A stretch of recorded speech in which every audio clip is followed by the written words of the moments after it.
আসসালামু আলাইকুম, সবাইকে ওয়েলকাম করছি আইসিটি অর্থাৎ তথ্য ও যোগাযোগ প্রযুক্তি অধিদপ্তরের অফিস সহায়ক পদের পরীক্ষার ধরন, প্রশ্ন প্যাটার্ন এবং নাম্বার বন্টনের এই ভিডিওতে। এই ভিডিওর মাধ্যমে আপনারা জানতে পারবেন আইসিটি ডিপার্টমেন্টের আগামী 15ই নভেম্বর অনুষ্ঠিত হতে যাওয়া পরীক্ষার বিস্তারিত তথ্য। এতে করে আপনি কিন্তু একটি ভালো প্রস্তুতি গ্রহণ করতে পারবেন। চলুন শুরু করা যাক। তার আগে বলতে চাই, আপনারা যারা আমাদের চ্যানেলটিতে নতুন তারা কাইন্ডলি আমাদের চ্যানেলটি সাবস্ক্রাইব করে বেল আইকনটি অন করে রাখবেন। এতে করে কিন্তু আপনারা আইসিটি ডিপার্টমেন্টের অফিস সহায়ক পদের প্রস্তুতি কিভাবে গ্রহণ করবেন এবং একই সাথে পরীক্ষা পরবর্তী প্রশ্ন সমাধান, কাটমার্ক এবং ফলাফল জানতে পারবেন ইনশাল্লাহ। তো চলুন ফিরে আসা যাক মূল ভিডিওতে। আমরা জেনে নিব কিছু ইনফো। তো আইসিটি ডিপার্টমেন্টের যে অফিস সহায়ক পদ ছিল সেটার আপনার নাম্বার অফ ভ্যাকেন্সি ছিল, অর্থাৎ শূন্য পদ ছিল কিন্তু 497টি, যার পরীক্ষা আগামী 15ই নভেম্বর অনুষ্ঠিত হবে।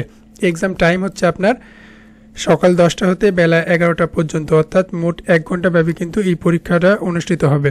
তো কি পদ্ধতিতে এক্সামটা অনুষ্ঠিত হবে আপনারা অনেকে জিজ্ঞেস করছিলেন। সেটা হবে আপনার 2 ধাপে এই পরীক্ষাটি অনুষ্ঠিত হবে। সেটা আপনার হচ্ছে লিখিত এবং মৌখিক। লিখিত পরীক্ষাটি আপনার হবে এমসিকিউ প্রশ্নপত্রের আলোকে।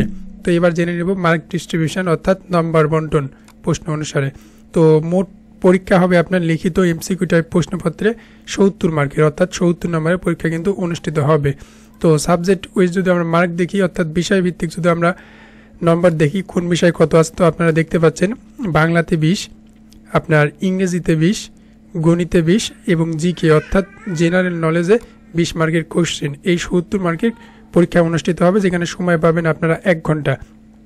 অনেকে এটাও প্রশ্ন করছেন যে ভাই নেগেটিভ মার্কিং থাকবে কিনা। তো অ্যাজ ইউজুয়ালি আমরা এই ধরনের পরীক্ষাতে এখন দেখছি সচরাচর নেগেটিভ মার্ক থাকছে।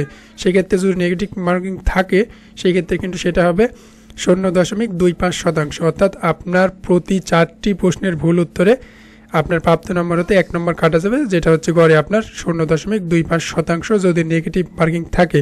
তো আপনি যখন এক্সাম দিতে যাবেন আপনি কোশ্চেনের উপর খেয়াল করবেন যে নেগেটিভ মার্কিং রয়েছে কিনা, সেখানে কিন্তু নোটিশ দিবে লেখা থাকবে।